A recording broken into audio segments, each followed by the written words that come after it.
Mr. Clerk, when we are ready, you will tell us. Just a few more minutes. Just a few more minutes. Setting it up.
Good morning.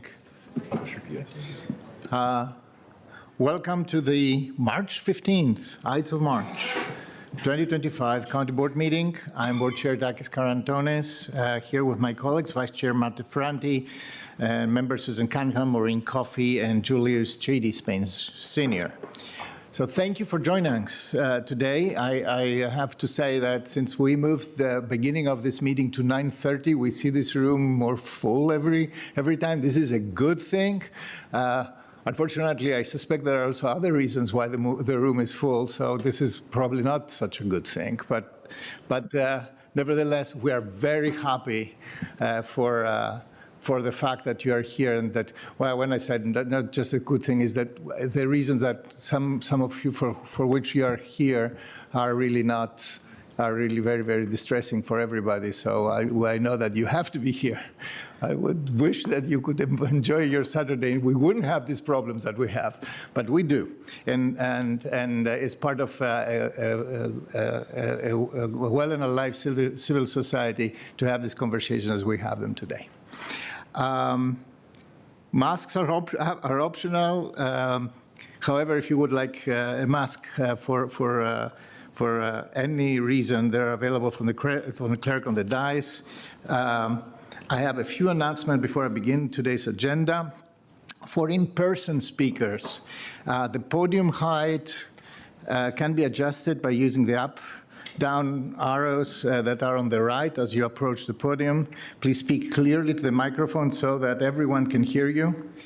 If you are submitting documents as part of your testimony, please hand them to the clerk, Mr. Davis, here, Jonathan Davis, with your name and contact information on all documents. For remote speakers, please keep your microphones muted and your cameras off until you're called to speak. You will need to unmute yourself using *6 if you are on the phone, or by clicking the microphone button on the toolbar if you are using Teams on an app or a browser. We have a Spanish language interpreter. I believe she's just, no, she coming in? Yes, we have. Muy buenos días. We have a Spanish language interpreter who's available for the public comment portion of this meeting. Can you please identify yourself? You just came in.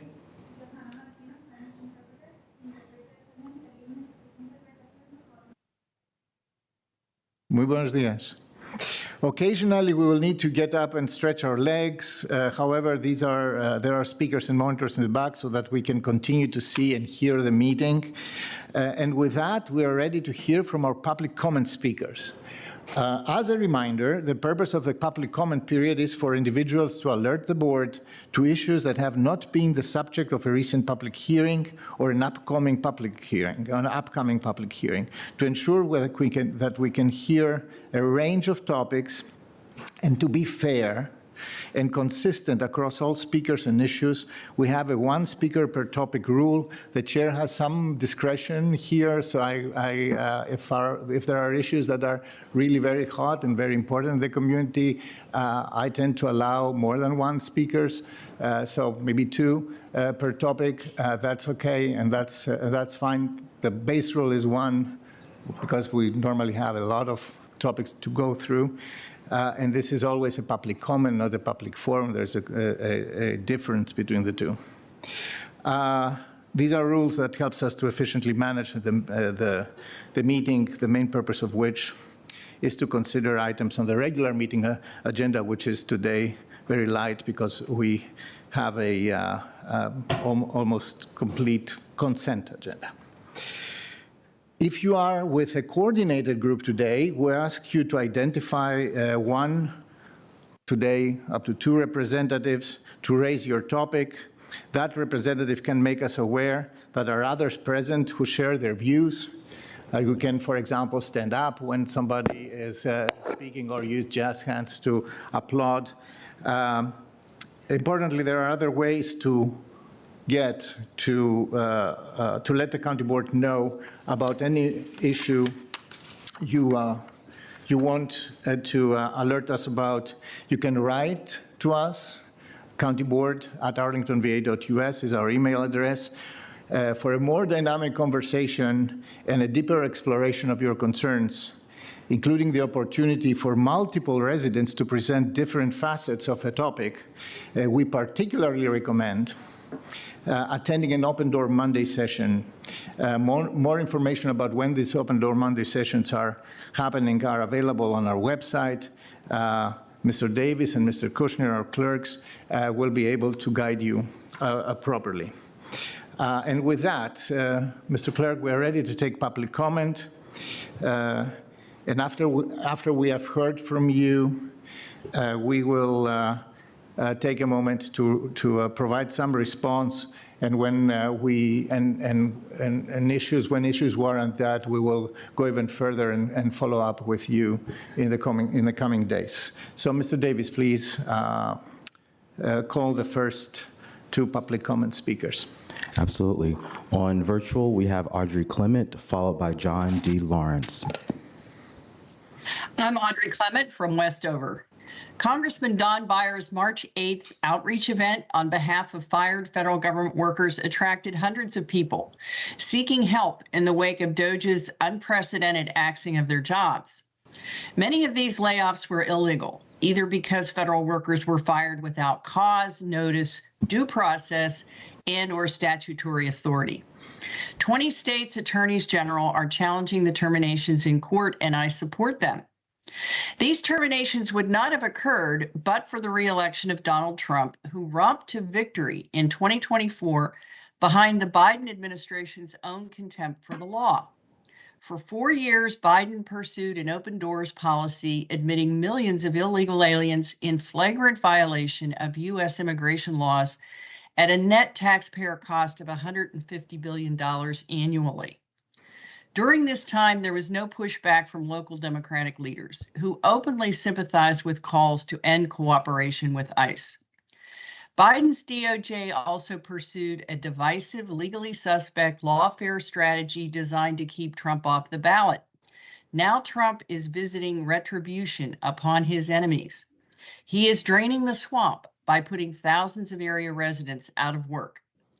It is evident from this accelerating race to the bottom that both political parties share a common contempt for the rule of law, which they flout at will and with impunity because a lot of partisan voters just don't care.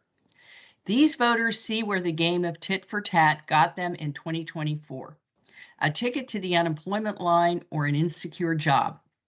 However, they have the power to break this vicious cycle in 2025.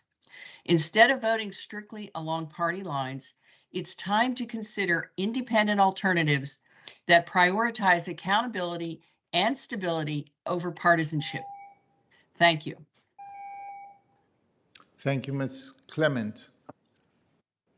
Now we have Mr. John Lawrence, and followed by Joseph Ventrone.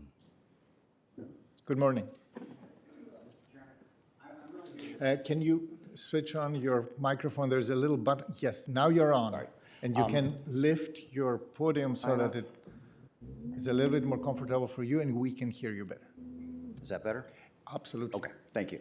I'm really here just to introduce myself and to thank you for a bunch of things you don't even know you did to make my life so much easier. I'm John Lawrence. I chair the Northern Virginia Juvenile Detention Commission. I've lived in Virginia for more than 40 years. I've been in Falls Church more than 25, spent about 20 years on boards and commissions, including the Planning Commission and the school board. So I know capital planning, I understand budgets and how to program policies for kids. Thank you for appointing Marguerite Gooden and Christian Dorsey to the commission. Marguerite, when I got appointed, she was the first one I went and sat and talked to. And the joy of Marguerite is you love the fact that she's so shy and quiet and you never really know what she's thinking. Christian, his expertise and experience is really going to help us move to the next level because we've got a lot of work to do. So thank you for those. Earl, when I expressed interest in the commission, he relentlessly but politely stalked me for weeks until I applied. And opposing the Marsden bill, when all 3 jurisdictions said, no, this is a bad idea, it made all the difference. And when I went down and spoke before the Senate committee, there was zero support anywhere for it, so thank you. I'm going to reach out to all of you to meet with you separately and also to get you to come take a tour. We have an old building, most of it's over almost 70 years old, but we do programming nobody else in the state does. It's absolutely unique. It's kid-focused. We have programs like the National Capital Drug Treatment Program that literally no other facility has in the state. And we do not treat it like a jail. Unless kids are acting out violently, they don't get put behind doors. They get talked to, it gets de-escalated, and most places don't do this. We keep them active, and I want you to come and see the pickleball court and the Alexandria Police playing with the kids and the chickens and everything else, so thank you. Thank you, Mr. Lawrence. Next. Next, we have Joseph Ventrone, followed by Michaela Pond. Good morning. Good morning, Mr. Chair and members of the board. My name is Joe Ventrone. I'm president of the North Roslyn Civic Association and a resident of the Waterview condominium. I'm here to express deep concerns over the installation of cell tower atop 1101 19th Street, better known as Potomac Towers, and the county's failure to properly notify affected residents. This was the subject of an Arlington Now article published this week, March 11th, and the subject of a Civic Association letter that I sent the board February 26th, which I believe you have in front of you.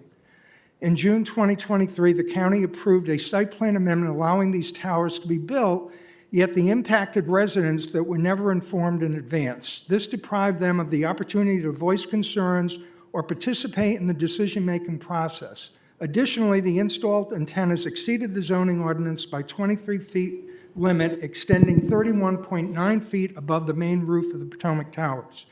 We question how Verizon, AT&T, and SmartLink were permitted to proceed without proper zoning compliance. The county's own staff report mistakenly assumed that the community engagement was unnecessary, despite the clear impact on the neighboring properties. This lack of communication prevented the impacted residents of the Waterview, 130 units, from having input on the details of the application and the impact of possibly appealing it. I prepared a 4-minute thing. I didn't know it was 2 minutes because I'm an association, so you have the written statement.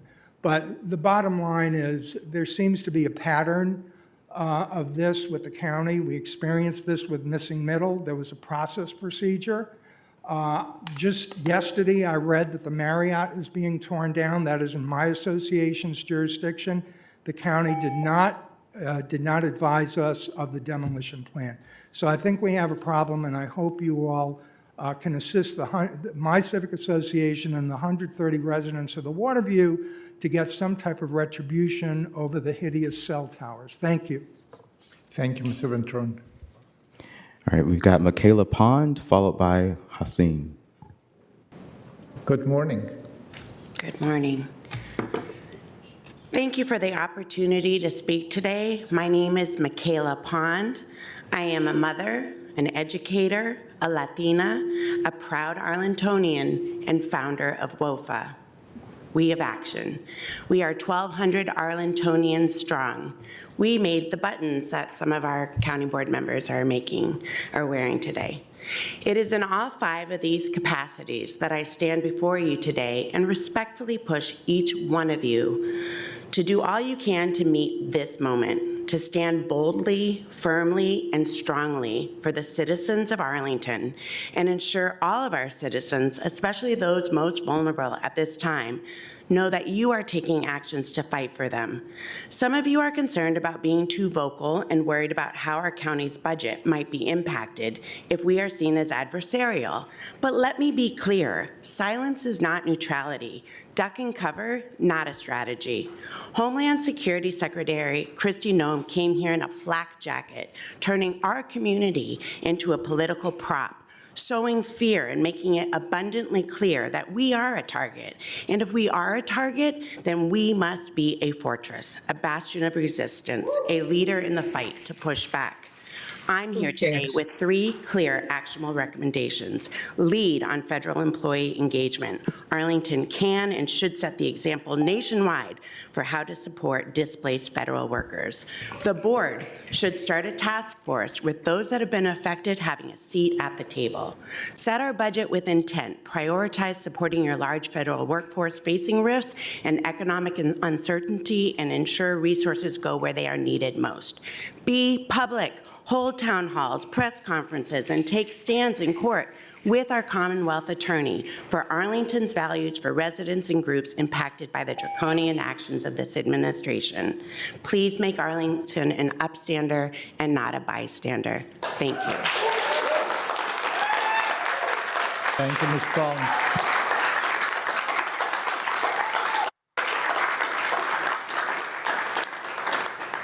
Thank you. I just reminder, you can stand up and do the same. So we Hasim? Yeah, I got slides, and I'll tell you what to progress through them. Morning, everyone. Good morning. I'll start when the slides are up. Okay. In the last 2 weeks, we've seen agents of the state abduct members of our community. We've also seen... Can you stop for a moment, because I believe your slide disappeared from, there was a slide. Let's see.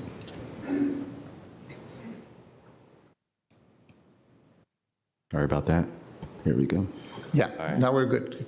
In the last 2 weeks, we've seen agents of the state abduct members of our community. We've also seen Mahmoud Khalil in New York City, a student activist abducted for his advocacy against genocide. As a matter of free speech, it reminds me of the advocacy against Arlington's material support for genocide.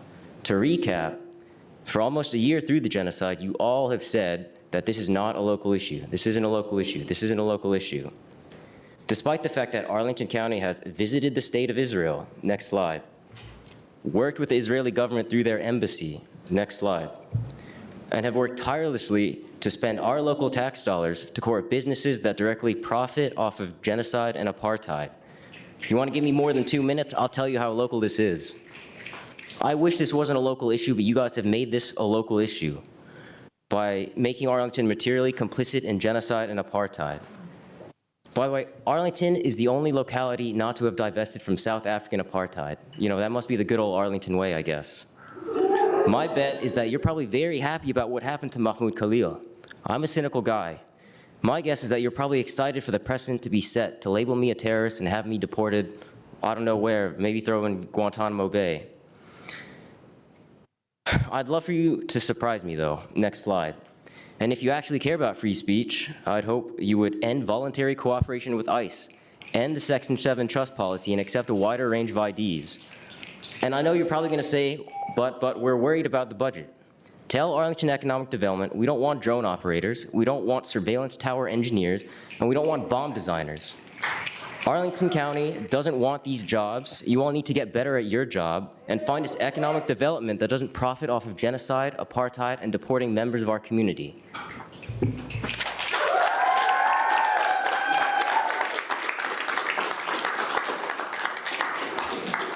Thank you, Mr. Wood. Next, we have Scott Gruber, followed by Sam Levinson. Okay. Okay, good morning, board members. I'm here today to voice concerns about an issue that many Arlington residents should be worried about, the potential cuts to Medicaid being threatened by certain members of Congress and officials in the current U.S. administration. Arlington currently has over 28,000 residents on some form of Virginia Medicaid, according to the Department of Medical Assistance Services, and of these, More than 8,200 are enrolled under the Medicaid expansion that was enacted in 2018. Now, as I'm sure you're probably aware, in 2018, Virginia's legislature also included a provision directly tying this Medicaid expansion to federal funding under the so-called trigger law. If federal funding for Medicaid falls below the 90% threshold, Virginia's expanded Medicaid will automatically be canceled. Thousands of enrollees across the state will lose coverage immediately. This is in addition to the thousands of Virginians who already lost Medicaid coverage during the previous administration's unwinding program. And the state legislature has discussed the issue, but they failed to take action. So I'm here today to ask you to consider what we as a county can do to support our most vulnerable residents if this trigger law goes into effect. I'm also particularly concerned for our immigrant communities who are already under increased threat from an emboldened deportation machine, from horribly dehumanizing rhetoric from state and local officials. And not only will these Medicaid cuts impact funding for the local free clinics that a lot of our immigrant communities depend on, but they will also deter a lot of people from seeking preventative care for health conditions that are only going to get worse if they're left untreated. So I hope that we as a county can work together to protect the health and well-being of our most vulnerable and marginalized residents, whether it's from disease, the financial burden of healthcare, or the threat of detention and deportation. Let's remove Section 7, keep ICE out of our healthcare facilities, and keep them out of Arlington. Thank you. Thank you, Mr. Duva.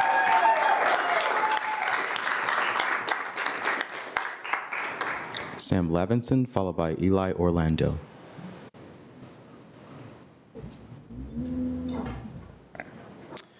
Good morning.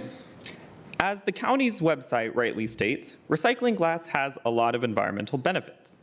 Glass can be recycled indefinitely without loss of quality, and it also takes a lot less energy to recycle glass than to produce it from sand. Furthermore, it does make sense that the county is collecting glass separately from other materials. When it's collected with other things, glass can easily get crushed and broken, contaminate other materials, and make it harder for the other things to be sorted out from each other. With all this being said, currently there are only 5 places for people to drop off their glass bottles and jars for recycling in Arlington County: Quincy Park, Trade Center, and Aurora Hills, Lee, and Madison community centers. To ensure that more glass gets diverted from landfills and remade into glass, Arlington County should expand availability of these services. Bluemont, Line Village, Roslyn, Arlington Mill, and Crystal City, for example, are all neighborhoods that would greatly benefit from having containers nearby to collect glass bottles and jars. Other things that can help improve the recycling rate of glass include more signage around town about this service, signage translated into other languages, and possibly even having different collection containers versus clear glass versus glass of other colors. Now, I realize that at least the question of where exactly to place more of these glass collection containers isn't necessarily the most clear-cut. But here's something that is very clear-cut: removing Section 7 of the trust policy. Oh my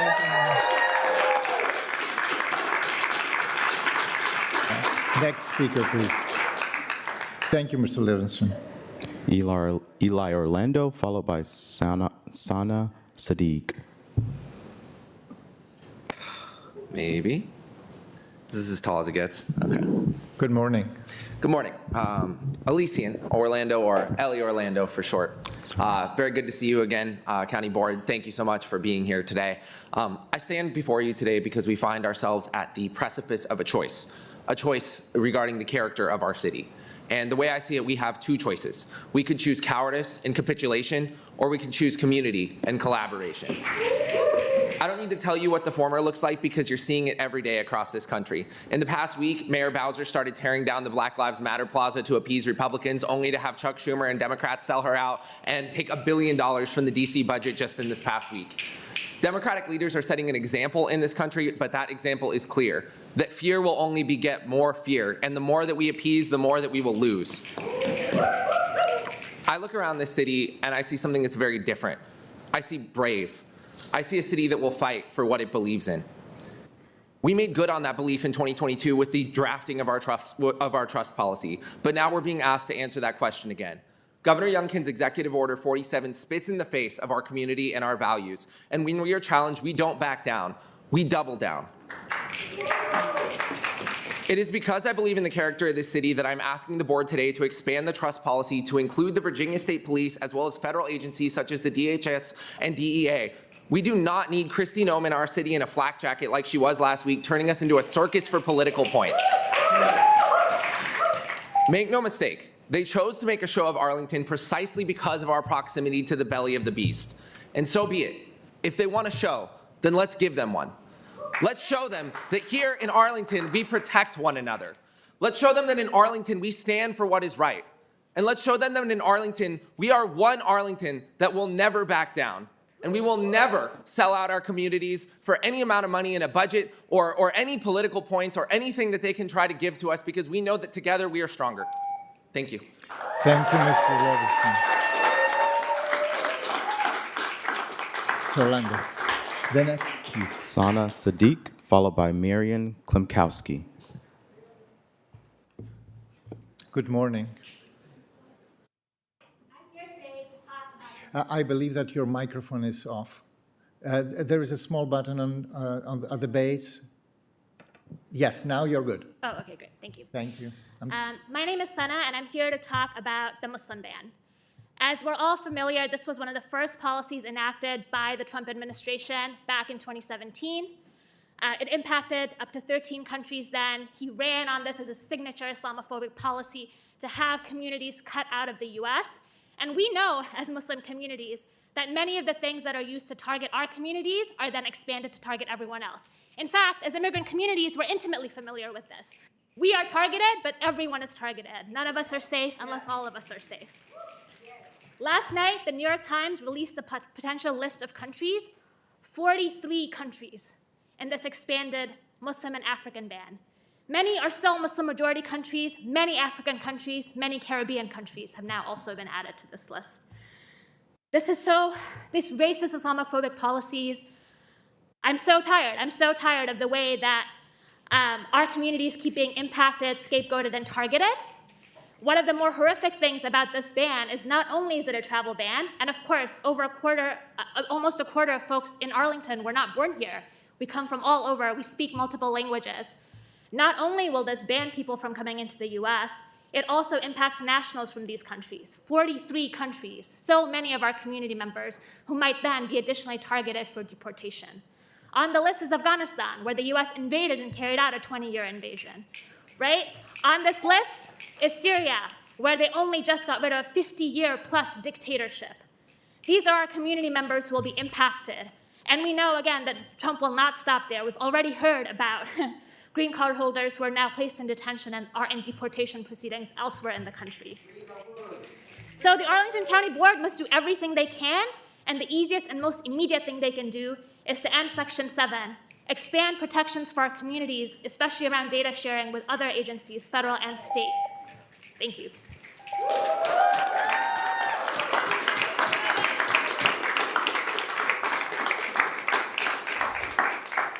Next, we have Marian Klimkowski, followed by Joanne Johnson.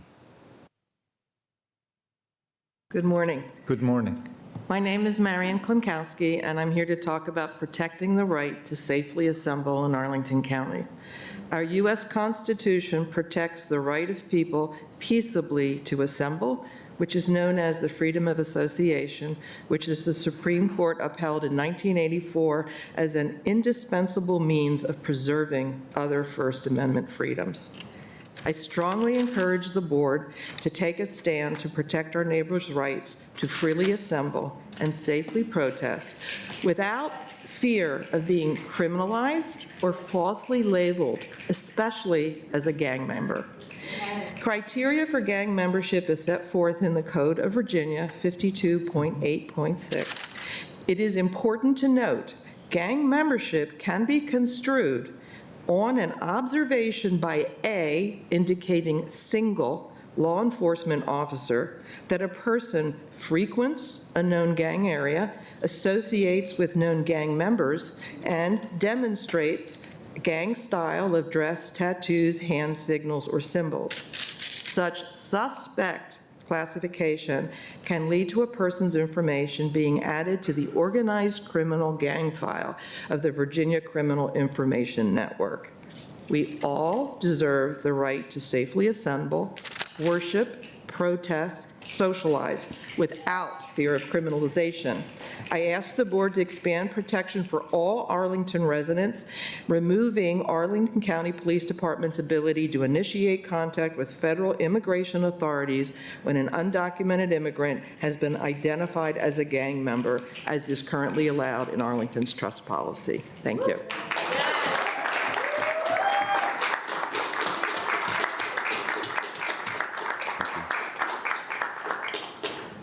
Next, we have Marian Klimkowski, followed by Joanne Johnson.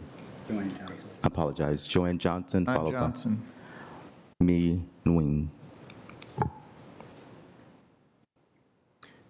Good morning. Where's the time clock? Has it started? No, it hasn't started yet. Oh, okay, there it is. Okay, thank you. I just want to be mindful. Thank you. I had participated in Open Monday a couple weeks ago where I had the opportunity to speak to Board Member Kofi. Thank you very much. I asked whether EHO permits follow the land or the permit holder. Board Member Kofi helpfully indicated that the EHO permit follows the permit holder, not the land, and that she would obtain that in writing from the county.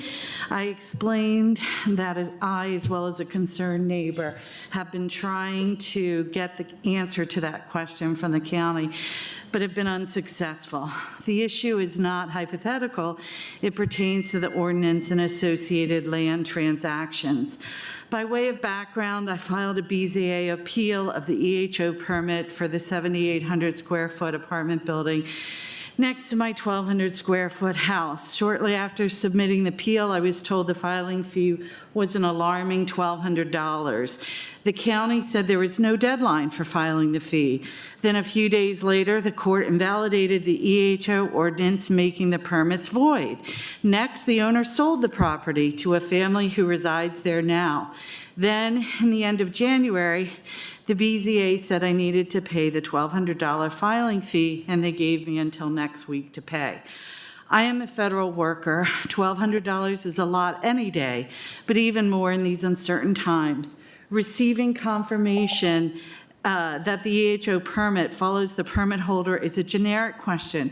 For me, it also eliminates any need for me to spend $1,200, as there would be nothing to appeal before the BZA if the court were to reinstate the EHO ordinance. I am hoping for your assistance, as $1,200 is a lot of money now and any time. I'm just the innocent bystander to the situation next door to me, and I'm just trying to get an answer to this question.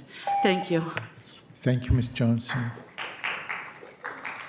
Next.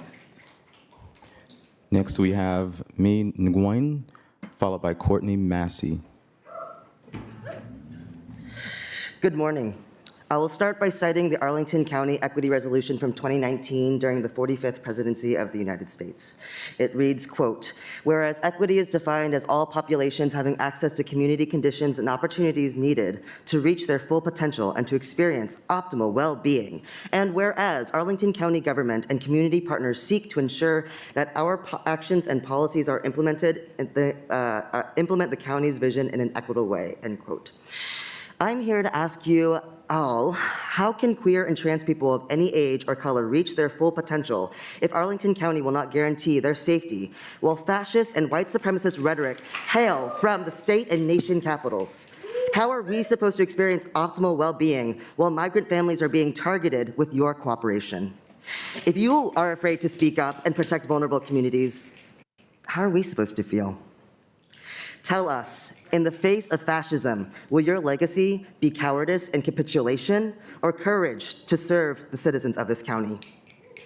You have an opportunity to move Arlington to the right side of history by instating an intersectional sanctuary, granting queer, trans, and migrant folks in this county the right to reach their full potential and optimal well-being, as you have allegedly resolved to do. Esteemed board members, we aren't asking for special treatment as queer people because times have moved on. We who are demanding rights and protections do not subscribe to being tokenized for our marginalized identities, for proximity to power, or in defense of hegemony. We know no one is safe unless all of us are safe. No one is free until all of us are free. This is an invitation to be brave, to join us on the right side of history. Remove Section 7 from the trust policy. Thank you.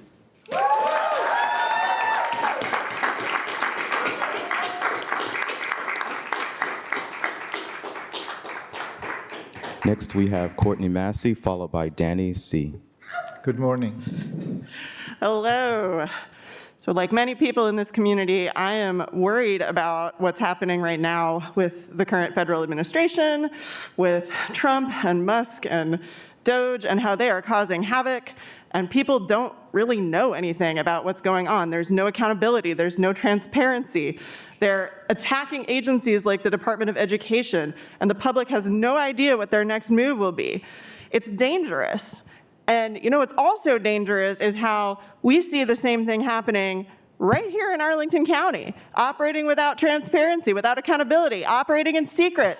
That might sound like a bold claim, but it's true. We've seen it happen again and again over the last several years. We've had to demand information that should be provided freely to us, the people. Whether it's backdoor dealings with corporations like Amazon or horrific police violence, we the people have always had to demand the full information rather than being provided that information willingly. The board tells us things like we have to follow the law, but then isn't able to show us the specific law they're following when we ask to see it. And then when we get upset about this lack of accountability and transparency, they implore us to trust them. How can we trust you when you don't give us reason to trust you? When you don't show your work, when you act in ways that are the very opposite of building trust. We deserve better than this. You work for us. And that's why you need to get ICE out of Arlington. Remove Section 7 now.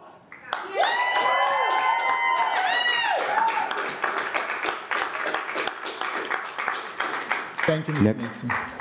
Next, we have Danny C., followed by Allison B. Good morning. Good morning.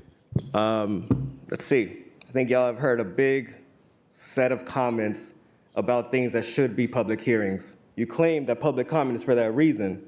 It's ridiculous that people, supposed leaders like you, that see fascism come to this county and do raids in this county, have literally said nothing about hosting a public hearing about taking action to protect migrant communities. This administration has been in office for weeks. We've been demanding action for a long time. And two white men, the chair and the vice chair of this county board, have literally not done anything on this issue. It's not surprising because you, Takis, helped to lead, and you, Matt, helped to lead the fight to keep the current Section 7 in the trust policy. You, Matt, led a watered-down policy leaving carve-outs to allow the police to collaborate with the fascist violent agency like ICE. You also were the one who at an Our Revolution Arlington meeting years ago got in the way of Our Revolution Arlington endorsing a campaign to call out Delegate Alfonso Lopez for his direct ties to ICE prison company ICA Farmville. You too are literally the threat that MLK Jr. warned us about. Literally. This is a choice that y'all have now. Are you on Trump's side? Are you on the billionaire class side? Are you on the fascist side? Or are you gonna fight with us? Are you gonna be on our side? It's a clear fucking choice right now. Get it together. The other thing I just really want to mention, hey, I was a brown kid in schools. I know what it's like to be criminalized. I know what it's like to be assumed that if I'm hanging out with my kids, well, yeah, they were in gangs. Who cares? I love them. They were my friends. I grew up with them. I care about them. I don't deserve to be treated any other way for that at all. I was in college and I got pulled aside because I was with my two black friends and we got pulled over and we got searched at UVA, where I thought I was gonna be safer. That's not the way it is for us. White men, maybe, but that's not the way it is for us. Stop criminalizing our people.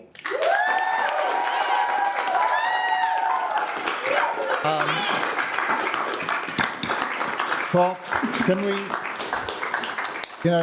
in the interest of everybody, just stand, that's okay, but if you can, a little bit less with the loudness of that. That's not a problem. So the next speaker, please. Next speaker is Elizabeth Stanley, Allison B., followed by Elizabeth Stanley. Good morning. Good morning. Good morning, everyone. My name is Allison, and I'm here today on behalf of the ICE Out of Arlington campaign. Before I begin, I want to say usually you will see many more of our directly impacted migrant community members standing with us here, but today the majority of them were too afraid to come, too afraid to be in a public space where there are officers and government officials present. So I hope you recognize and understand how detrimental this lack of representation is. As many of you know, in 2019, my partner was detained and then deported after Arlington police voluntarily called ICE on him. Arlington's lack of protections at the time enabled that violent system that tore our family apart. The consequences of this violent system are still terrorizing our people today. ICE has been conducting raids in Northern Virginia, officially announcing over 200 arrests between March 1st and 13th. We know that Arlington Board has said that they cannot stop immigration enforcement themselves, but what you can do is stop enabling racist criminalization and feeding the violent pipeline to deportation. We are in a unique position, both geographically and economically, because Arlington is home to an incredible, diverse community with migrants from over 140 different countries. But at the same time, it is also home to military-industrial corporations that are being used to advance technologies to surveil, criminalize, and even commit genocide against the very same communities we are here to protect. That is also why today we are delivering FOIA requests to the board to put the reality of Arlington's complicity under the microscope, so we can know the truth about how many of our neighbors are being criminalized outside these doors and how. If Arlington truly wants to support migrant communities, you must take action now. These are immediate demands for the Arlington County Board. 1, to remove Section 7 from the trust policy. 2, to include a provision in the trust policy that ensures a wide range of documents be accepted, expand protections from federal police agencies regarding Governor Youngkin's Executive Order 47, and review data privacy and protections for people accessing county services as an initial step to protecting our personal data from being shared with police agencies hosted by cloud services and partnering with ICE and other agencies from being sold. Every day that you delay, you make this county less safe for the very people that you say that you protect. Thank you. Thank you. Thank you, Ms. Allison B. Next speaker. The next speaker is Elizabeth Stanley, followed by Bobby Fisher. Good morning. Good morning. I am here today to speak briefly about the county's role in data protection for its residents and visitors. I've read a number of the county's data privacy documents, and there is the general shape of good intention, but there's no better time to re-examine the collection, protection, and retention policies with a critical eye. I understand some data collection is necessary to provide services, and some collection is required by law, and I'm not talking about that. Although it's always worth asking ourselves if we're collecting more than necessary, and it's always worth asking lawmakers to revisit the requirements. Data that is retained is data that can be stolen. We have seen hacking incidents nonstop since transitioning to digital records. It's a fact of life now. I've lost track of how many months and years of free credit monitoring I've received from stores, service providers, even the federal government. I'm sure a lot of folks in the room can say the same. Nobody can take what you don't have, though.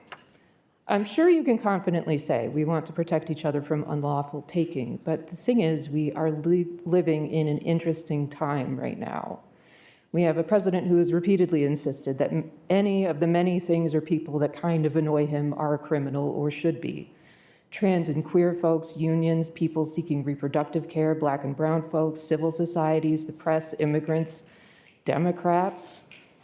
I know some people are not used to being on the wrong side of the law for no rational reason. I can see this discomfort and unease starting to express itself with placating behaviors, because maybe it doesn't have to be you. But look, there's no amount of sucking up to bullies that will make them actually protect you. Throwing people to the wolves only feeds the wolves.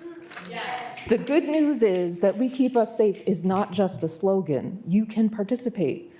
Examine data policies for overcompliance and pre-compliance, and listen to the many groups coming to you and asking you for more protection and act. end voluntary cooperation with ICE, and get rid of Section 7. Thank you. Thank you. Next speaker, please. Next speaker is Bobby Fischer.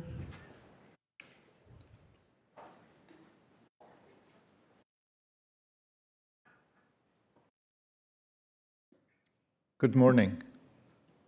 It is never going to be a good morning until racism is dead in this county and this country.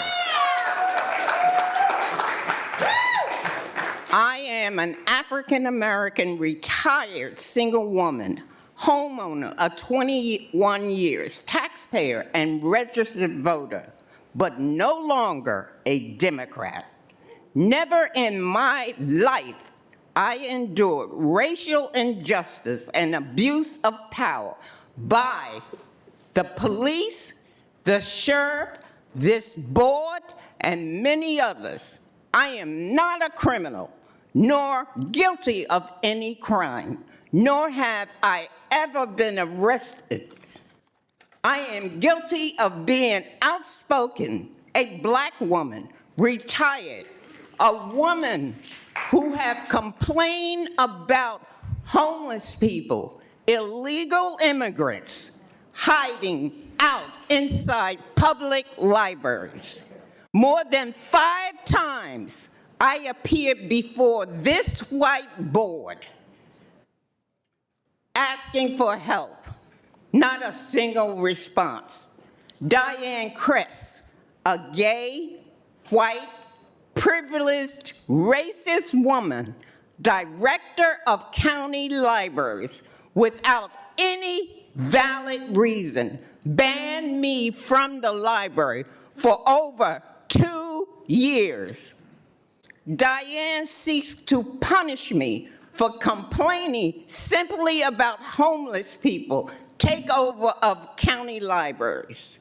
In 2024, last year, the Supreme Court passed a decision banning homeless people from the government buildings. I am tired of being targeted by more than 16 police officers asking me to leave the public library. I will take my complaint to the RNC Ms. Fisher, thank you for your comments. Is there any Chair other- Carrington, that concludes public comment. That concludes the public comment. I will try to address now in first reading most public comments that were offered today. Thank you again for coming and testifying and taking the time and getting involved in things that are absolutely critical for our community. I have also a statement to read right after I address these comments, and I will open the. I will give my colleagues the opportunity to make comments as well to each one. Ms. Clement, you spoke about federal layoffs and about the event that we had last Saturday here in Arlington.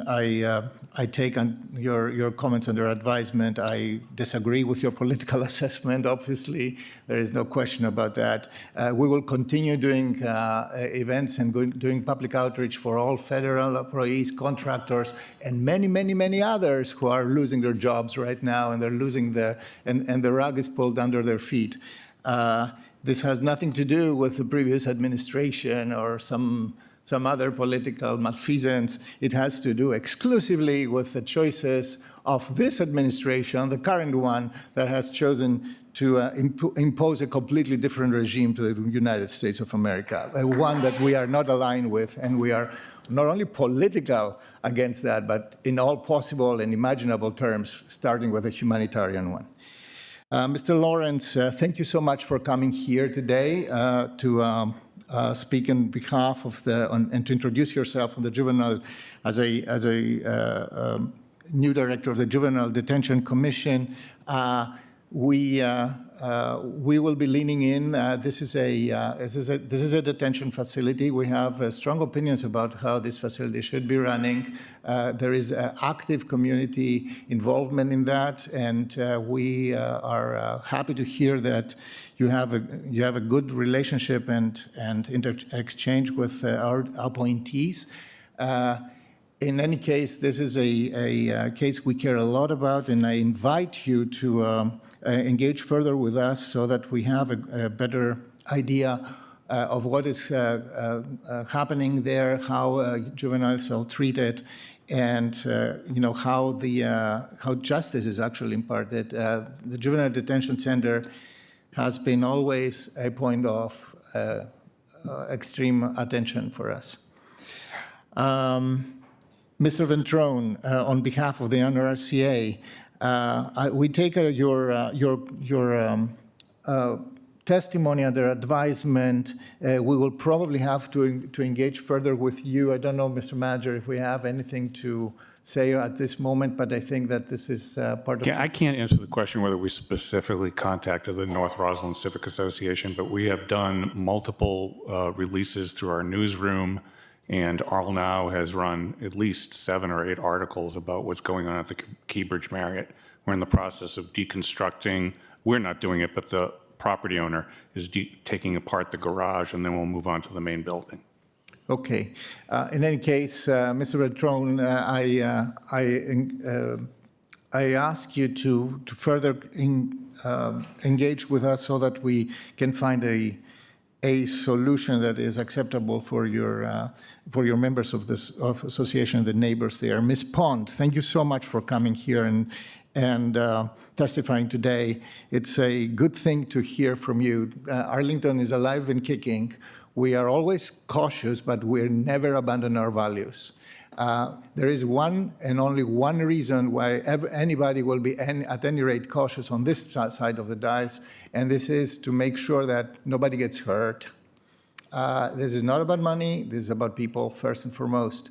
And we will talk more about how we stand for our immigrant communities, how we stand for our federal worker communities, how we stand for everybody else. I want to remind everybody that even if you hear from sectors of our society today, the attack and the assault is to the entirety of the society. Somebody said, if I am not safe, nobody is safe. This is actually true. And if one is attacked, if one's job is attacked, if the legality of how our system works, if democracy is attacked, everybody is attacked. There is absolutely no doubt about that. There is also absolutely no doubt that we are dealing with a completely new quality of a government. In my private conversation, I would call it a regime because it behaves like that. I still have a lot of faith in the power of the US Constitution. I have a lot of faith in the division of powers. I have a lot of faith in the power of checks and balances in Congress and in the judicial system.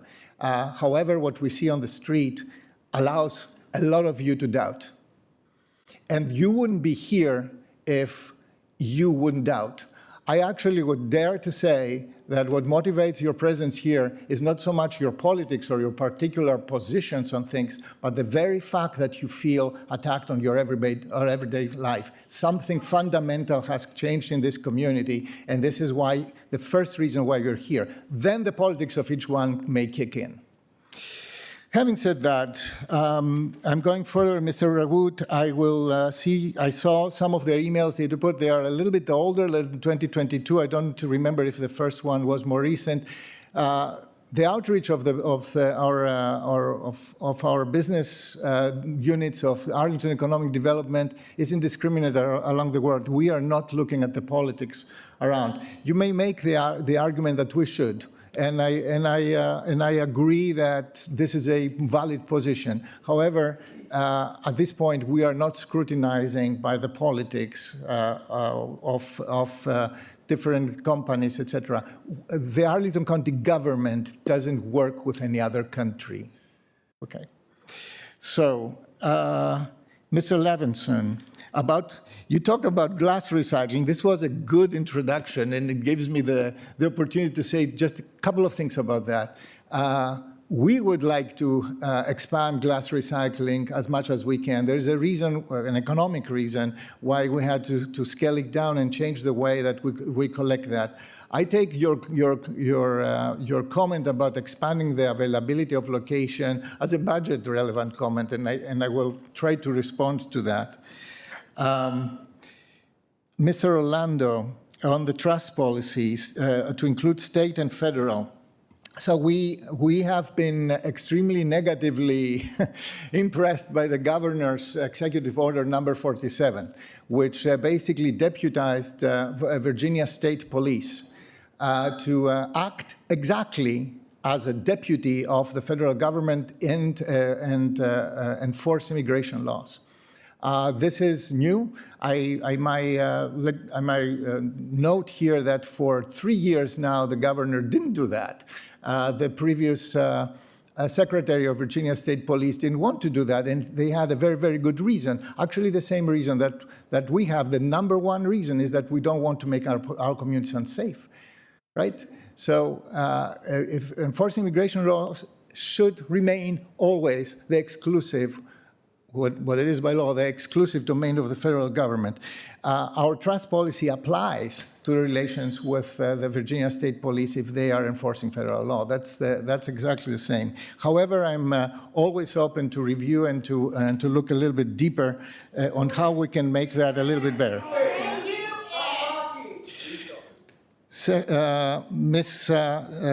Siddiq, I read the New York Times articles. I'm extremely concerned about that. I'm extremely concerned about how this government is dealing with our foreign relations, how it's dealing with nationals or people of foreign background here. I do believe that we are again in the same situation like we had in the first Trump administration, and we have to be extremely vigilant and move all legal means to fight against that. Most of what this administration is undertaking is actually illegal right now. Ms. Klimovsky, you talked about the slippery slope of what profiling and what unclear and kind of sloppy legal definitions in Virginia law means. I've been myself in Richmond, and I know some of my colleagues as well, to make sure that we tighten the definitions of several criminal activities so that they are not liberally expandable and they are not misunderstandable by anybody.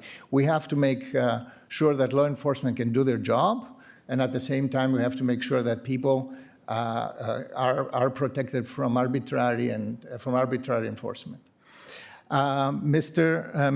Johnson, thank you for bringing up the issue with the filing fee that I don't know, Mr. Manager, if we have, or Ms. Kaur, if we have any information on that. I think that this was brought to us a couple of weeks ago, or maybe after Ms. Coffey.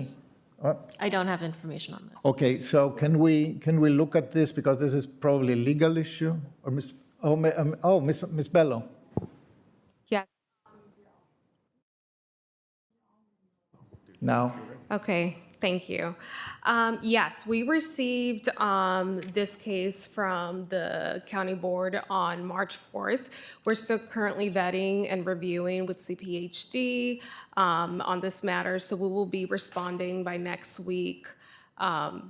My name is Stephanie Bello, so please feel free to contact me. I also have my business card that I can provide to you, but please know that we are working on your inquiry. Thank you. Thank you, Ms. Bello. Good to know. Ms. Coffey. I would just add coffee, not Kofi, but and we are working on it, and I know that you have the deadline. We have passed that deadline on, and so we're gonna get it as soon as we can. But thank you for your patience and your persistence. Mr. Nguyen, on the enormous pressure and the attack that our LGBTQ plus communities are suffering right now, this is also unprecedented. This is also absolutely unacceptable. We are standing by where we always been, and in front, behind, and next to you on this, with all legal means. We very much hope that we can work a little bit deeper and find better ways to support specifically these marginalized communities in a current environment that is deteriorating by the day today. Everything in Arlington stands where it was before November 4. Our values haven't changed.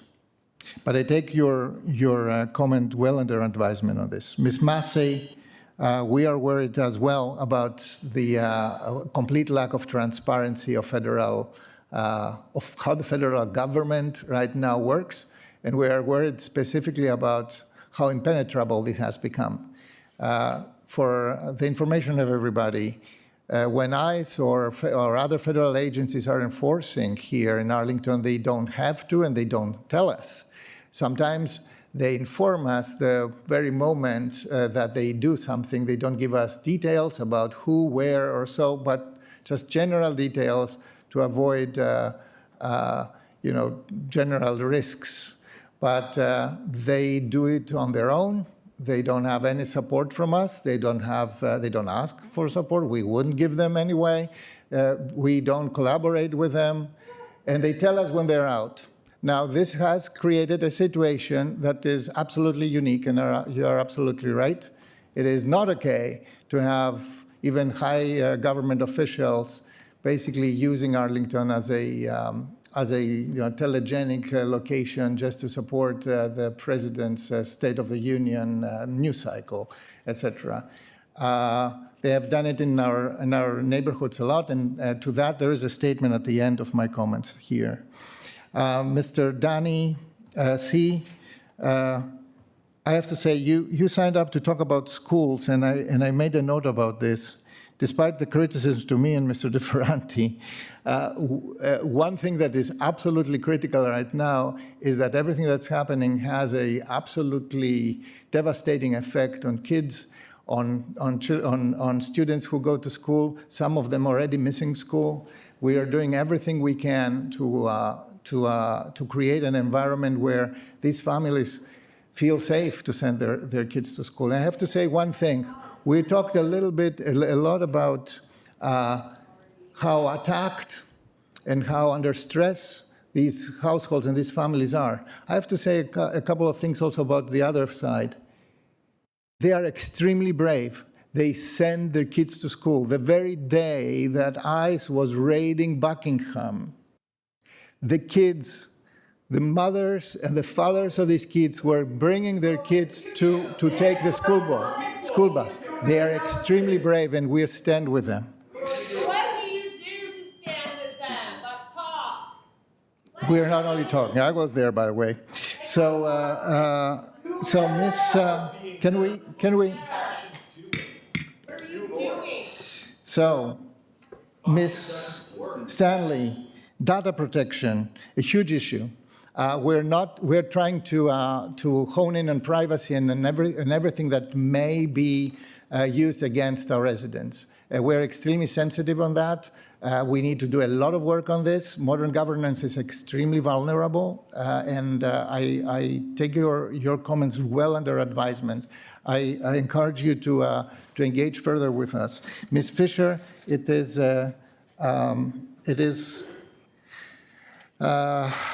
I don't know what to say to your comment, except that I profoundly disagree, and I told you that in person several times and in writing. So, and with that, I will read a statement of the Arlington County Board on recent immigration enforcement actions. Over the past weeks, there have been a number of U.S. Immigration and Customs Enforcement, ICE, operations in neighborhoods across Northern Virginia and specifically in Arlington. These actions have caused a tremendous amount of fear, stress, and disruption in our community. In some instances, residents are fearful of engaging even with us, a local government that has no involvement in federal immigration law. Arlington County Police have not been involved in any ICE operations, even though they are happening within our community. I would like to make a few points on behalf of the entire county board and then offer some time for my colleagues to make individual remarks if they would like. First and most importantly, every resident, regardless of documentation status, is welcome here. It does not matter what language you speak, the color of your skin or where you are born. Arlington welcomes all of its residents. Administrations change, but our values do not. Every resident has rights. Under the U.S. Constitution, all individuals, regardless of immigration status, have equal protection under the law. Most county government services are open to all, regardless of legal status. No Arlingtonian should fear getting help from Arlington County services. Arlington County does not require any resident to provide proof of legal presence in order to access nearly all county government services, including, but not limited, to access to police, fire, and emergency medical services, to all parks and recreation facilities and programs, to aging and disability services, to child welfare and behavioral health services, to emergency financial assistance and shelter, to employment services, to mental health and substance abuse services, to health clinics such as immunization, maternity, family planning, dental, and sexual transmitted disease treatments. We have a resources for immigrant web page, which lists these programs and services and provides links to legal aid service and resources. On the federal immigration enforcement issues, our trust policy applies only to Arlington County employees and does not prevent ICE from conducting operations in our jurisdictions. I want to be abundantly clear here. Arlington does not have jurisdiction over federal law, and ICE agents can access public spaces freely and private spaces with warrants. Also, to be clear, Arlington County does not conduct immigration enforcement. Federal immigration law is the responsibility of the federal government. Consistent with federal and Virginia law and with Arlington's trust policy, last revised on November 16, 2024, the Arlington County Police Department and any other local county employee do not conduct immigration enforcement. The federal activity, please. The federal activity observed in Arlington over the last weeks is the sole responsibility of the federal government. Arlington County has absolutely no role in it. These actions cause fear and disruption that undermine the safety and well-being of Arlington residents and their families, making our neighborhoods, streets, homes, businesses, houses of workshops, and schools less secure. Furthermore, they erode the trust between our residents, local law enforcement, and government, ultimately harming the fabric of our community. The county government is guided by Arlington community values of fairness, equity, respect, and compassion. We stand firm on the side of our immigrant and refugee communities during these very challenging times, and will continue supporting and helping them by ensuring that they know their rights under the law and that they remain enabled and empowered to exercise these rights without fear in all interactions with local and/or federal government. This is the end of the statement, and I will now open to my colleagues for comments. Vice Chair DeFerranti. I may have additional comments, but I'll start with Mr. Gruber. Mr. Gruber, we've talked before. It's not just 20,000 folks who are on Medicaid in Arlington. We had a work session earlier this week. It's about 29,000 and a few, not 29,100, but somewhere in there. We heard earlier from another person on the Muslim ban last night. I apologize. It's Ms. Sadiq, I believe. The abhorrent policies are coming fast, and the concern about Medicaid coverage impacts many of the people that we are worried about and that everyone in this room has alluded to in some way. And so it's a very concerning situation. To Ms. Pond's comments, we decided to advertise not only a meals tax increase, because we think that impacts mostly those eating out, but also a real estate tax increase because we wanted the safety of providing health care for those most in need, many of whom are immigrants and our immigrant families and communities. So I want you to know that this is a subject of work we've done this week. Your movement, Medicaid for All, is something we have additional work on. 29,000 is a lot of people. There are about 24,000 federal employees. So we're trying to serve both groups. And perhaps those in need of Medicaid are most in need, but our federal workers are also burningly in need right now. So we hear your comments. We're trying to put our budget, values, and funding into the things that you're attempting. And there's more work to do. I'm happy to try and do it with you to try and address some of the underlying compassion issues that you spoke to. I just wanted to mention it because I think, and our chair, ably going through everyone, I'm not sure we quite answered your comments. Thanks. I did, Mr. Ferranti, and I apologize that I skipped. This is a very big problem indeed. Thank you. I've been struggling a lot with what to say because I think the biggest point that I have felt from national leadership, state leadership is the saying things really doesn't matter right now. And we are seeking action. We're all seeking action. I am frustrated. I am frustrated with a lot of the non-leadership that we're seeing at greater levels. I am frustrated that I got into public service to help people, and I feel like I can't help people right now. I wish that there was some policy that we could pass as a board that would create safety for our immigrant community, but I genuinely feel that we can amend this policy. If that comes forward, I voted the way I voted last time. Guys, please let me keep speaking because it is really disruptive to my train of thought when you interrupt, and I want to make sure I get all of these things across. I respect that you want to communicate. I'm content with snaps. I'm content with sign language, what works for you, but vocal disruptions are really hard. So if there was a policy that I thought would do that, I would be fighting for it. But resolutions, non-binding statements, I don't know what that does. If you want people to come to your community and talk, please invite me. Me and Mr. Spain met with the ICE out of Arlington Coalition. We met with some of the leadership. We are happy to come and talk to you. I want to be out there. I want to be communicating. We organized a federal workers job fair, or not job fair, resource fair with Congressman Don Beyer. I am talking to our federal representatives on a regular basis. We are trying to figure out what is going to be actionable and feeling quite frustrated ourselves. And so I hear you. It is not enough right now. We want it to be enough, but there are limitations on things that local government can achieve. There are things that we are doing. I think our budget is such a good reflection of our values where we intentionally are prioritizing the most vulnerable people. We are ensuring that our housing grant program, which provides subsidies to low-income folks, is going to continue, is going to grow. We are continuing to prioritize eviction prevention, which is something that every locality around us has ended.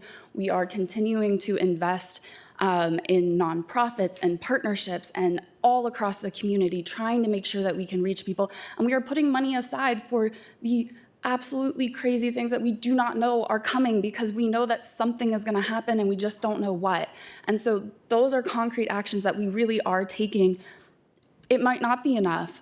It may never be enough because right now we are facing something that we have never faced before. And I am sorry that we cannot protect everyone.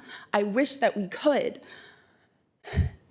Keep coming to us, keep asking us, but you do have to understand that we're figuring it out too. There's no roadmap here. There's no game plan. We cannot change federal or state policy. We cannot overrule federal lawmakers, even if we disagree with them. And so coming up with those concrete actions is, I think, where I feel stuck right now. And so when you have concrete things, I hear your multiple asks on the trust policy. Yep, I get that as a concrete ask. But you know, even if we do that, we are not going to protect all of our immigrants because we cannot stop federal agents from being present in Arlington County. We cannot stop that. And so we want to find other concrete actions. If you have them, let us know, because we need to go beyond just the trust policy. Thank you. Thank you, Ms. Coffey. If we can just, I believe that the reasons that my colleague gave, it allows us to be able to speak in a coherent way and follow our train of thought. Ms. Cunningham.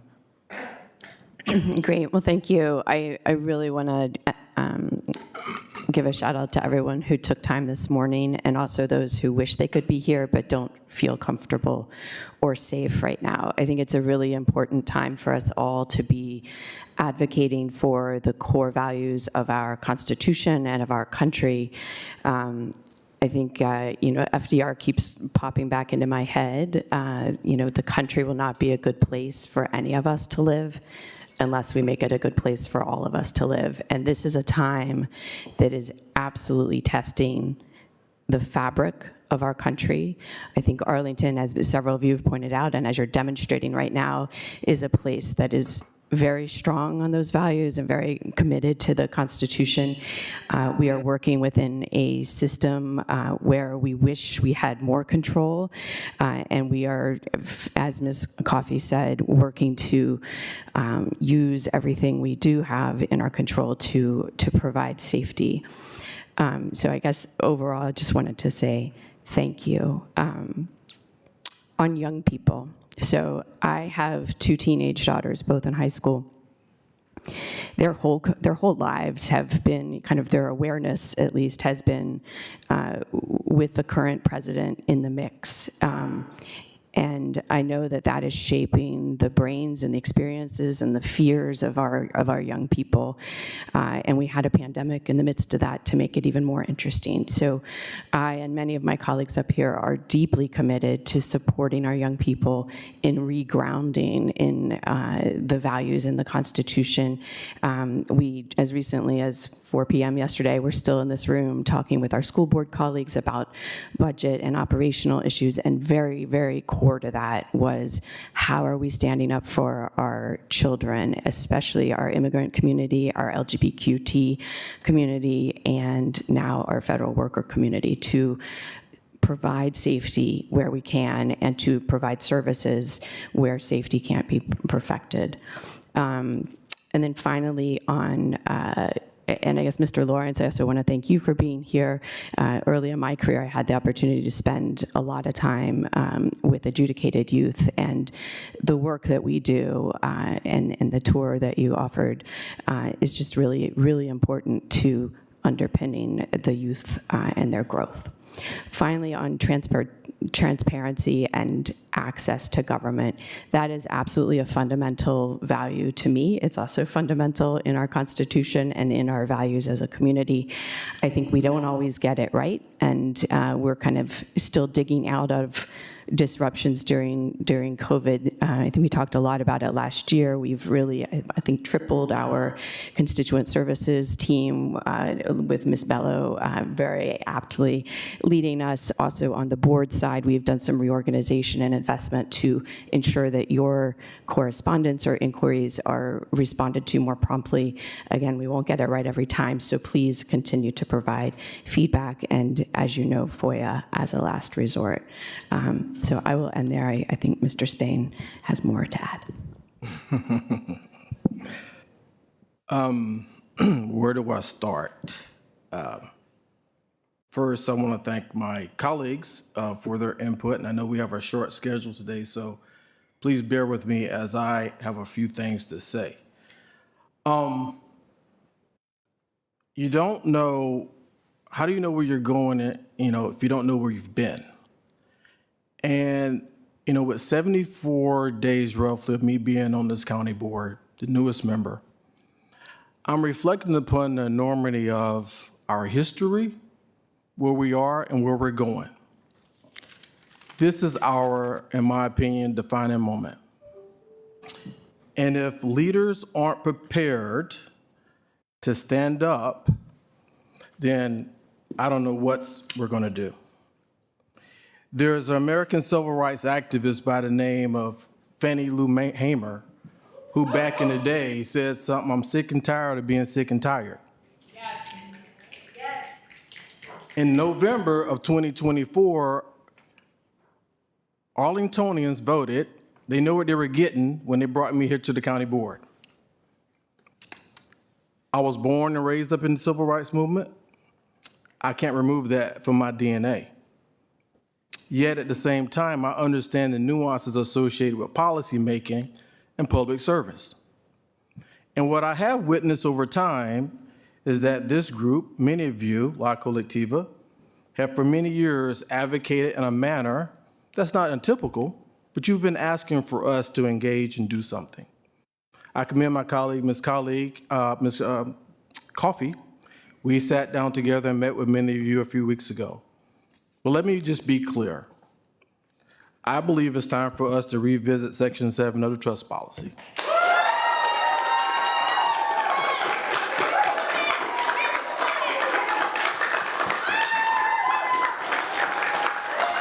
It is not because I want to get out in front or gain political points.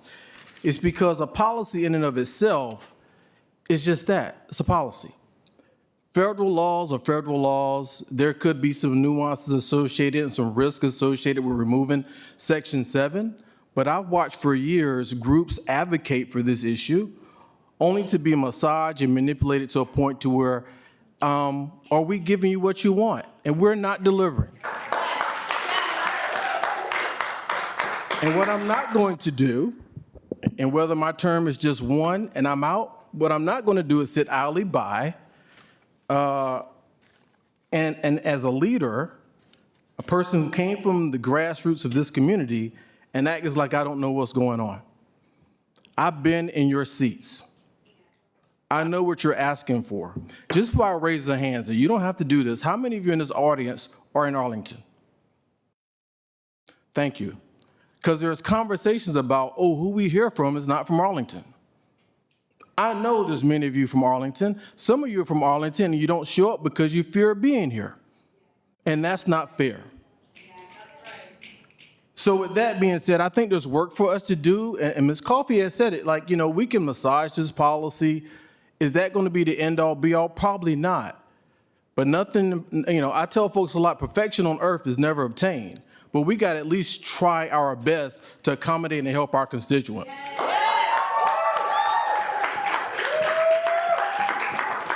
Next, to the Muslim ban, and I too, to the gentle lady that came up. Yeah, I saw the list this morning. I found it quite strange that Russia wasn't on it. And we will be watching that closely of how we engage in our community. We're a welcoming and inviting community here in Arlington where everyone's respected. But trust and believe, whether it's our folks of the Muslim faith, our LGBTQ community, we have your back. We're going to be here for you. At least I know I am and my colleagues will. So thank you. We got you. We are, and excuse me, because again, I know we are short. John Lawrence, you came up and talked about the Northern Virginia Juvenile Detention Facility. Congratulations on your assignment. I've been on a tour there, but if it's my will and pleasure down the road, I wish there's a day we don't have any detention facilities.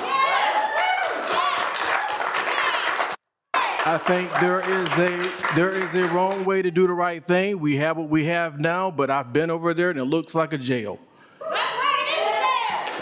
It needs to be, but for the folks that are there, many of them are people of color. We need to make sure that we assist them. There's going to be some issues this year that you need to know as relates to some funding for food and sources like that. So there's things for us to do.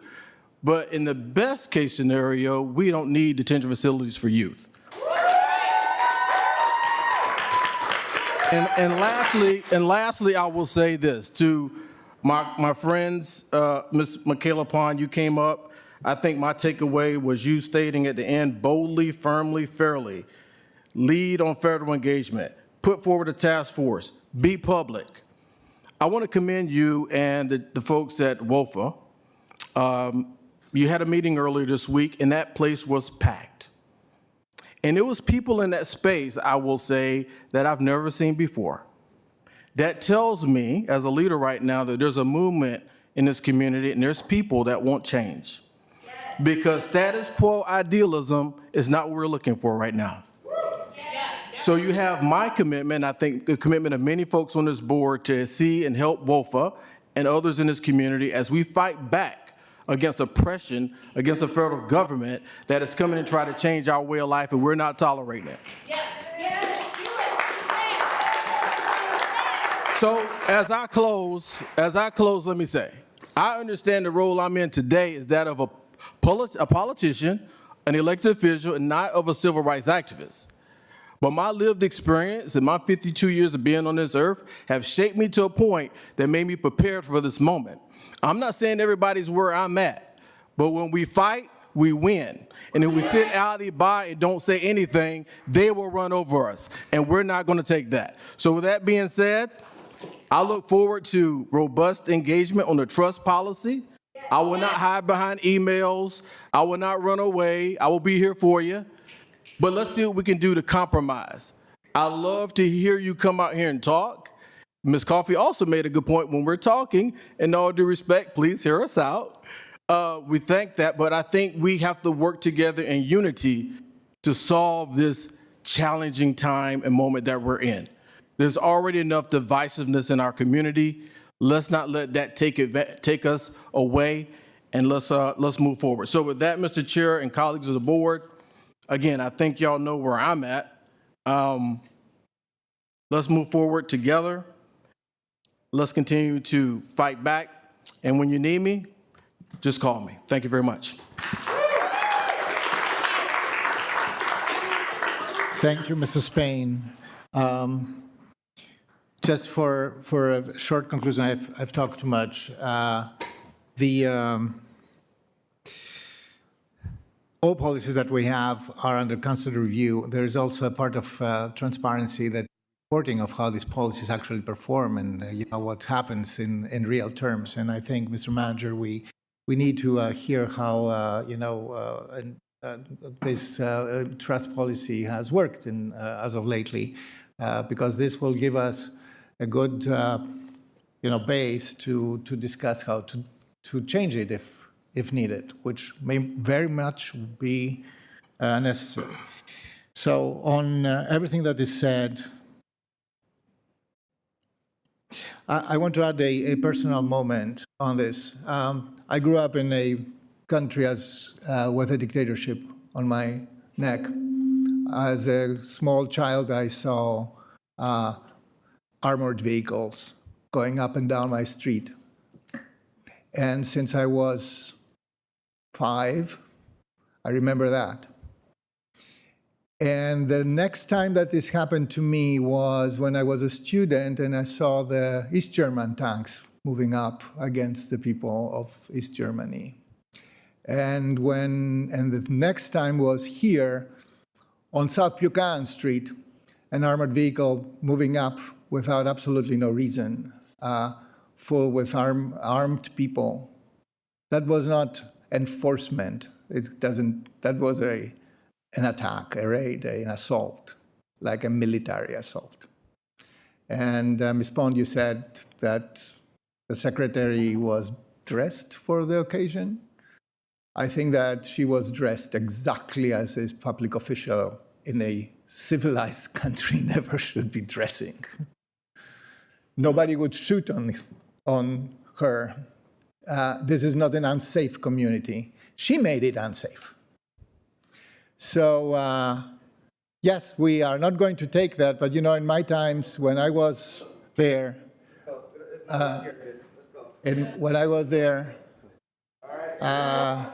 we would go down to the streets and demonstrate every day. And I know that people are doing that. Yeah.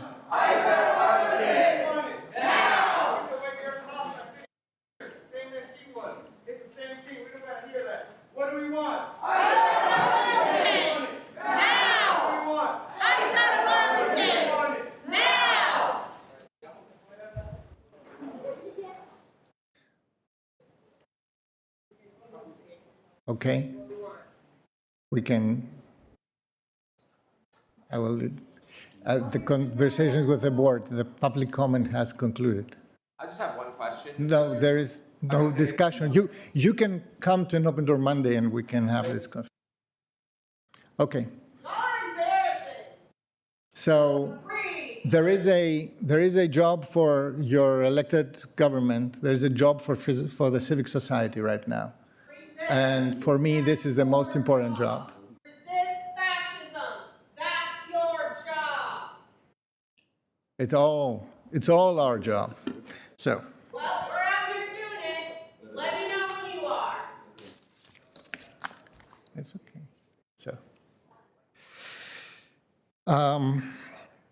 So what I wanted to say is that this is the moment to literally stand together as an organized civic society and stand up for everybody who is attacked right now. There is only one way to make this community safe and resilient, and this is when everybody stands up and is out in the street. When something happens on your street, you have to be on the street.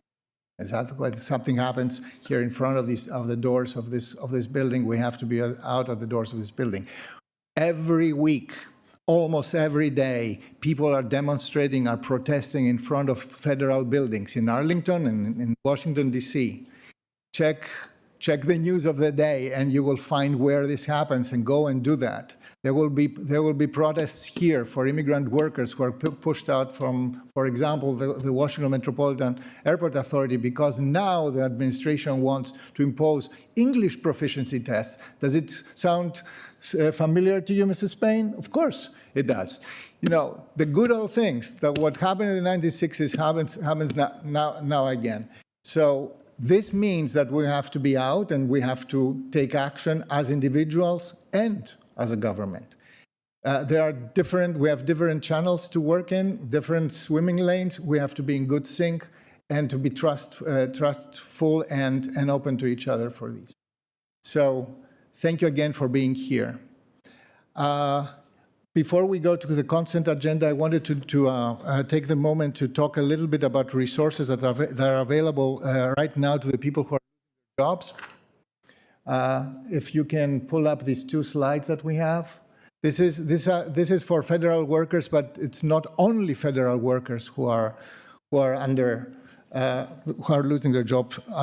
There are also a lot of contractors and a lot of common people who are not even contractors. They are losing their job because of the economic onslaught that this brings on our community.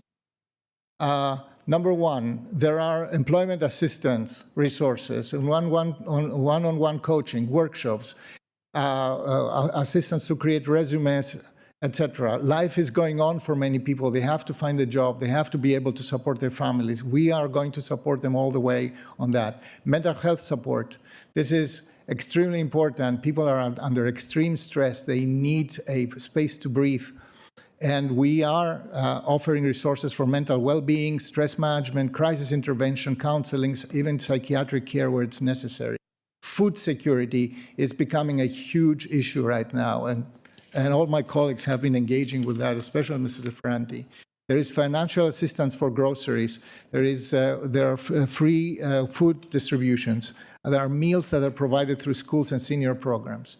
Housing resources. There is rent assistance. Ms. Coffey already referenced this. Housing grants. There are permanent supportive housing options. And to all individuals and families that may find themselves in distress because they have lost their job from one day to the other. Health insurance, which is extremely important, and most of our federal workers or people who have lost their job right now, they don't know how to afford the continuation of their health insurance. Please come to us. Ask us what we can do. We can do a lot on these very mundane but very, very essential things for everybody. Upcoming events for federal workers and everybody who is right now in need. March 15, this is right now, today, at Wakefield High School from 9 to 1 p.m. APS, the Arlington Public School System, is hiring for various teaching positions and offers a lot of career opportunities. March 22, transitioning from federal to private sector. This is very challenging for a lot of people. We literally have 30,000 federal households who are under siege right now. March 26th, another workshop on how to market yourself, how to be able to find a job outside the common environment of the federal government or the federal environment. If you go to the arlingtonva.us website, which is the official website of Arlington County, and you type in the search federal, you will find all these things. There is a page for that, and if you type in immigration or immigrant, you will find the page with all the resources for immigrant, for folks with immigration issues and immigrant background. And with that, Mr. Chair. yes, Mr. DeFerranti. Thank you, colleagues. All your comments were very helpful. Marion and Allison B., your comments in particular seem like the start of where to focus, because there are 3 specific categories, and we worked those. And so, and as you know, I'm well aware of 2019. We have changed some things, but that does not address all the concerns, Allison. But Marion, your comments are very specific. That is, for me, the place to start. I will also be listening to ASHPA, the South Arlington Parents Association, to Tanya Talento, to 2 or 3 other particular leaders in the community as we think this through. I just think that's important, and I hope it's okay that I shared that. Thank you. Thank you. On to our next item, which is the consent agenda. We have an item pulled from the consent agenda. It's item 12. It's our nonprofit grants. We will hold a public hearing on anything pulled from the consent agenda by the public or the board at the start of the evening segment of our recessed board meeting on Tuesday, March 18th. The public hearing will begin no earlier than 6 p.m. If you want to speak on one or more of the items pulled from today's consent agenda, you can register on the county board's website starting today or call our office 703-228-3130 on Monday. The board, so I will first invite a motion to approve the consent agenda. So moved. Second. It is moved by Vice Chair DeFerranti and seconded by... Point. Mr. Chair, point of order. We'll have to read that. Consent agenda minus item 12 for the record. Yes, this should be stated. Yes, we do. So, Mr. DeFerranti, can you state? I'll move the consent agenda without item 12. A second. Okay. So now it's properly moved and seconded. All in favor, please say aye. Aye. Aye. Nobody opposed. This carries unanimously. Thank you, colleagues. The board just voted to approve, and I'm waiting for some slides here because I will highlight some of these, to approve several consent agenda items which include minor site plan amendments, use permit requests, ordinance amendments, and requests to advertise. These items were put on the consent agenda because they were thought to be non-controversial, but that doesn't mean that they aren't important. So I want to take a few minutes to highlight a few of them. Item 1, next slide. This is the Arlington Community High School, the temporary location of the temporary location for the Arlington Community High School. The county board approved the site plan amendment to the Metropolitan Park site plan. This amendment allows the Arlington Community High School to be temporarily housed at Amazon South Merlin building, which while Penn Place, the permanent home for this school is being constructed. As a reminder, when the board approved the Penn Place site plan in December 2022, a fantastic community benefit was included, and this was the permanent home for the Arlington Community High School that was about 30,000 square feet for 30 years rent-free.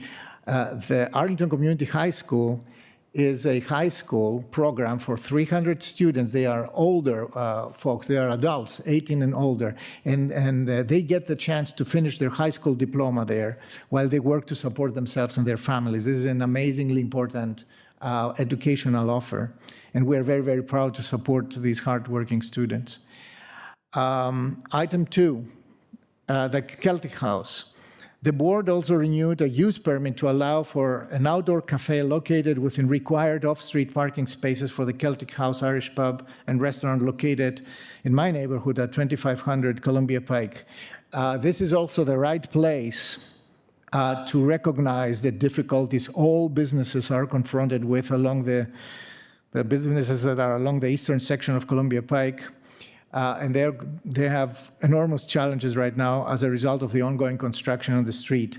They have lost a lot of business, and we hope that we are going to be through this this year.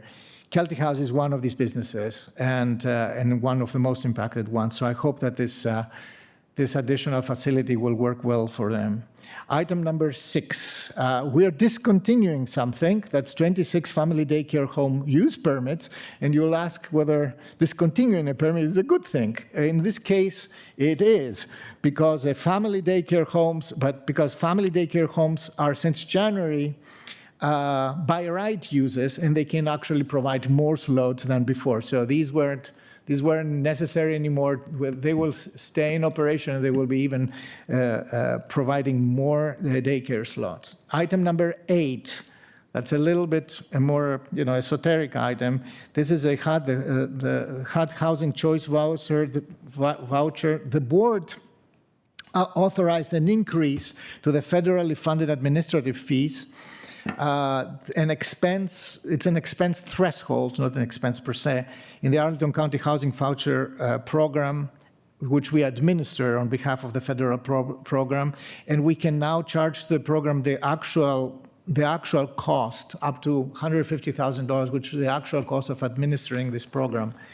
The Housing Choice Voucher Program, also Section 8 program, is popularly known, is a federal government program which assists very low-income households, older adults, and people with disabilities to find decent, safe, and sanitary housing in the private market, something that's really very difficult to accomplish here in Arlington, and this is why we have to invest a lot of resources to making it happen. There is zero impact from this increase to the number of vouchers or to the subsidies that are paid to recipients. Item number 9, the Arlington Neighborhoods Program, which is a very favorite for me. The board approved $1.2 million of the Arlington Neighborhoods Program bond funds for 2 priority neighborhood projects in Slater Park, on North Culpeper Street, that's in the John M. Langston neighborhood, and on First Road South in the Arlington Heights neighborhood. Descriptions of these programs are as follows. For Slater Park, it's an improvement on North Culpeper Street. It's a park improvement project with a playground in the middle of this. It's a fantastic new playground for the neighborhood, very, very long overdue. The second one is on First Road, South Glebe Road. This is very close to the Alice Fleet Elementary School and TJ. This has been in the center of our attention for quite a while. This really will help all the students that live there, all families that live there. It will make the entire intersection safer. The neighborhood has been clamoring for that for a very long time, and we are really pleased to see that now funded. Item number 10, that's the Neighborhood Mini Grant Program, which is a small appropriation, but it's a mighty program, $20,000 for the Neighborhood Mini Grant Program to be used in fiscal year 2026. This program is designed to assist community groups, civic associations, non-for-profit community-based organizations in engaging with neighborhood residents in activities that strengthen and enhance the community, especially in equity emphasis areas. Renters, tenants, seniors, young families with children, and other diverse population. The grant awards are for small things, but with a lot of community impact, up to a maximum of $1,000 per award. This is the second round of funding. Last year it was a success. This year we added another $10,000 on top of that, and we hope that it will be double the success at the very least. Item number 11, Virginia Quality Birth 5, grant funding. The board accepted and appropriated $185,000 in Virginia Quality Birth 5 funds to the Department of Human Services for use in early childhood classroom. This program is a state's measurement and improvement system that focuses on the quality of all publicly funded birth to 5 classrooms. It supports families to choose quality programming across different program times. It empowers educators with individualized feedback, support, and resources to continually improve as professionals, and it ensures quality in all publicly funded programs, including those funded through local and state government, the Department of Defense, Early Childhood Special Education, Head Start, Early Head Start, Title I Preschool, and Virginia Preschool initiatives. There are approximately 325 Arlington County classrooms that will be participating in VQB5 or are participating in VQB5, including licensed childcare centers, licensed family daycare homes, Head Start, Early Head Start programs, etc. And last is item 14, which is a special GLAP study, acceptance and RTA. Ms. Cunningham, if you want, you can speak to that, or I can just describe the item and you can add, or Mr. DeFerranti or Ms. Coffey. I mean, Do you want to describe it? And then I can describe it and I can. Yeah, why So don't we the just do board, wrap with item 14, the board accepted the 6045 Wilson Boulevard Special General Land Use Plan study document and approved the request to advertisement of future public hearings by the Planning Commission and the County Board to consider a related amendment. I want to be clear for the public that acceptance of the study does not mean that the requested GLAP amendment was approved. An advertisement of GLAP amendment does not imply that the County Board supports the proposed change. These actions keep with a realm of consideration, with a realm of consideration of a possible amendment should there be an appropriate future site plan that comports with the guidance of the study document. A public hearing, board consideration, and possible adoption of a GLAP amendment related to the site will happen later this year. That's the description of the item. I can go a little bit longer, but I don't know if this is reasonable. Ms. Cunningham, you may want to. Are you done with the full nuance to that. consent agenda? Are you done? Yes, this is the last item of the consent agenda. Okay, great. Well, just as we wrap up, I won't belabor, but 2 things briefly. Number 2, on Celtic House, I'll just highlight it is St. Patrick's Day weekend. So for all of our Irish bars and really for all of our entertainment districts, we can expect some additional activity and hope that folks will do that safely. There's an ACPD event tonight at 8 p.m. Right around the corner here at Irving and Wilson to remind us to make good choices. And Sober Ride is available too. So I hope people will have lots of fun and be safe this weekend. Okay, on item 14, because we didn't have a long discussion of it, and with good reason, I just wanted to lift it up for the community. This special GLUP, and first and foremost, special GLUP, we have a study ongoing of how we might change that process, because I think that we've talked a lot in recent examples of where we are finding that not super satisfying. But putting that aside for the moment, this one has been through a year-long process. It is essentially talking about doing townhomes at the edge of a single-family neighborhood that has currently a very, very outdated 3-story office building and parking lot.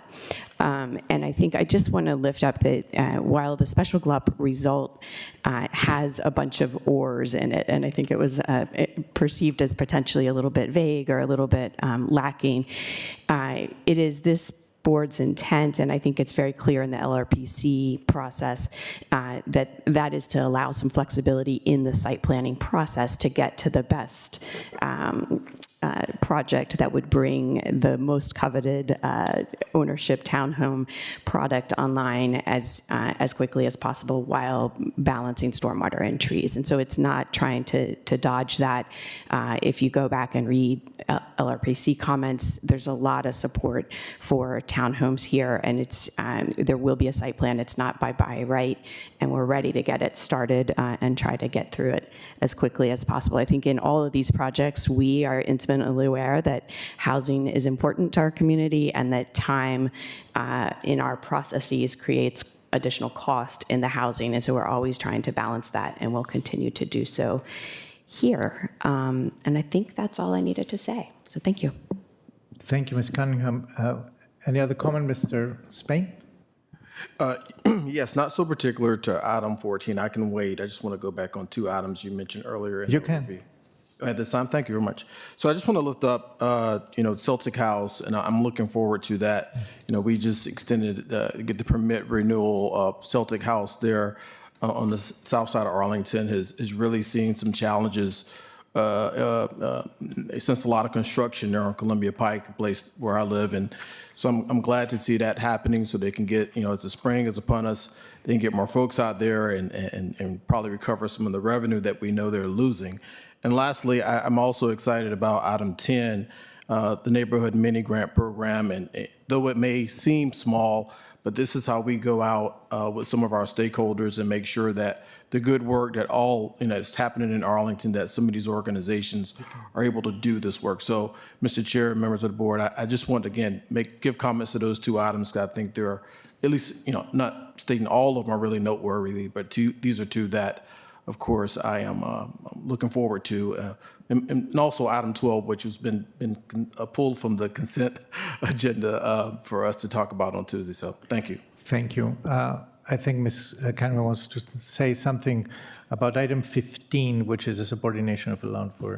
Exactly. I just wanted to, we didn't pull it out in the highlight, but item 15 is a small item about a refinancing element, but it is about the Serrano Apartments, which many of us up here have had lots of involvement with over the years. And I think it is indicative of processes that are underway and that will include both the board and the county, the owner, which is Affordable Homes and Communities, and the broader community, both the advocate community and the residents in that building currently. So like any major rehab or redevelopment project, there's a lot of moving parts that will come in the future. This is just one to continue their financing while they get that in place. But I look forward to seeing more details from the applicant and close collaboration with the residents there as that future comes into light. Thank you, Ms. Cunningham. Mr. Ferranti, I saw your light. Yes, thank you. I'm mindful that this is a longer period that we typically have. We do not have regular hearing items. I will say just a thank you. On item 14, I did want to briefly say the action that we took on consent stands on its own. So the rest of it is a sense or sentiment of individual board members. And this individual board member was grateful to talk with staff and with the applicant over the last week. I do actually hope that we can, the way this falls as far as density and addressing trees is a little unfortunate with respect to what's there. But my sense is I would like to move expeditiously, and I do share the view that townhomes and housing is something that we want to do and move forward, while also preserving, as we always do, the ability to a site plan would be the ultimate thing that happens. But I wanted to give a thanks to CPHD staff, Ms. Flanagan Watson, Smith, for working through it. And all of that is perhaps filibuster, but what it does prevent is a 6 o'clock item on Tuesday, which I think is the right result. Thank you. Thank you, everybody. And thanking Mr. Davis, do we have anything else that is any additional issue coming before the board? No additional items, Chair. Thank you. Then before I adjourn, I want to thank our deputies, deputy sheriffs, for keeping us safe today, the county manager, Madam Attorney, for being with us, and our both clerks for supporting this meeting today, together with the county board office staff. Thank you. We are recessed until Tuesday, the 18th of March, at 1 p.m. I think, right? Correct. 1:30. 1:30 p.m.